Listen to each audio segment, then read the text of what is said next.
खूबसूरती आ पर साडे लई मुसीबत दा घर आ वो इन्हां दी प्राहुणचारी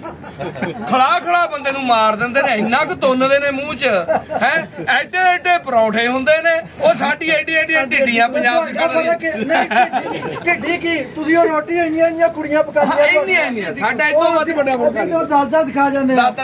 ओ मेरी बीवी जेहड़ी पराठा बनांदी है ना ओ तुहाडियां 10 रोटियां दे बराबर एक बराबर हुंदा ਅਸੀਂ ਉਹ ਚਾਰ ਖਾ ਲੈਂਦੇ ਅੱਜ ਵੀ ਦੱਸ ਖਾਂਦੇ ਆ ਉਹ ਵੀ एडे एडे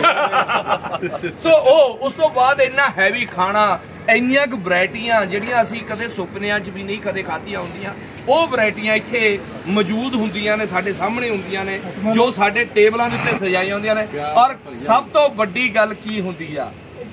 ਮੈਨੂੰ ਬੜਾ ਹਰ ਵਾਰ ਅਫਸੋਸ ਹੁੰਦਾ ਦੁੱਖ ਹੁੰਦਾ ਕਿ ਸਾਡਾ ਜਿਹੜਾ ਵਿਸਾਖੀ ਦਾ ਮੇਲਾ ਇਹਨਾਂ ਦੇ ਈਦ ਦੇ ਉੱਪਰ ਆ ਪੈਂਦਾ ਦੋਨੋਂ ਇਕੱਠੇ ਹੋ ਜਾਂਦੇ ਨੇ ਆਪ ਭੁੱਖੇ ਰਹਿੰਦੇ ਨੇ ਉਹ ਆਪ ਭੁੱਖੇ ਅਗਲੇ ਸਾਲ 10 ਦਿਨ ਦਾ ਫਰਕ ਜਦੋਂ ਭੁੱਖੇ ਰਹਿੰਦੇ ਨੇ ਪਿਆਸੇ ਰਹਿੰਦੇ ਨੇ ਤੇ 5 ਮਿੰਟਾਂ ਬਾਅਦ ਸਾਡੇ ਮੂਹਰੇ ਕੋਲਡ ਡਰਿੰਕ ਕਰ ਦਿੰਦੇ ਨੇ ਸਾਨੂੰ ਬੜਾ ਦੁੱਖ ਲੱਗਦਾ ਵੀ ਯਾਰ ਆਪ ਪਿਆਸੇ ਬੈਠੇ ਨੇ ਪਰ ਉਦੋਂ ਫਿਰ ਇਹ ਕਹਿੰਦੇ ਨੇ ਜਿਹਨੇ ਕਿਹਾ ਵੀ ਅੱਲਾਹ ਦੇ ਪਾਕ ਦੀ ਸੇਵਾ ਜਿਹੜੀ ਲੈਣਾ ਉਦੋਂ ਹੀ ਲੈ ਹੁੰਦੀ ਆ ਜਦੋਂ ਬੰਦਾ ਆਪ ਪਿਆਸਾ ਰਹੇ ਪਰ ਨਾਲ ਦੇ ਨੂੰ ਕਹਿੰਦਾ ਕਿਤੇ ਮਾੜੀ ਜੀ ਵੀ ਬੂਹ ਨਾ ਲੱਗੇ ਇਹਦੇ ਬੁੱਲਾਂ ਤੇ ਮਾੜੇ ਜਾਂ ਵੀ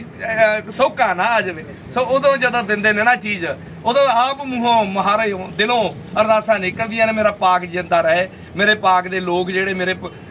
ਲਹਿੰਦੇ ਪੰਜਾਬ ਦੇ ਲੋਕ ਨੇ ਚਾਹੇ ਉਹ ਕਿਤੇ ਵੀ ਨੇ ਮੁਹੱਬਤੀ ਲੋਕ ਨੇ ਉਹ ਏਦਾਂ ਹੀ ਸਲਾਮਤ ਰਹਿਣ ਉਹਨਾਂ ਦੇ ਅੰਦਰ ਇੰਨਾ ਹੀ ਪਿਆਰ ਮੁਹੱਬਤ ਬਣੀ ਰਹੇ ਸ਼ੁਕਰੀਆ ਜੀ ਬੜੀ ਮਿਹਰਬਾਨੀ ਜੀ ਜੀ ਨਹੀਂ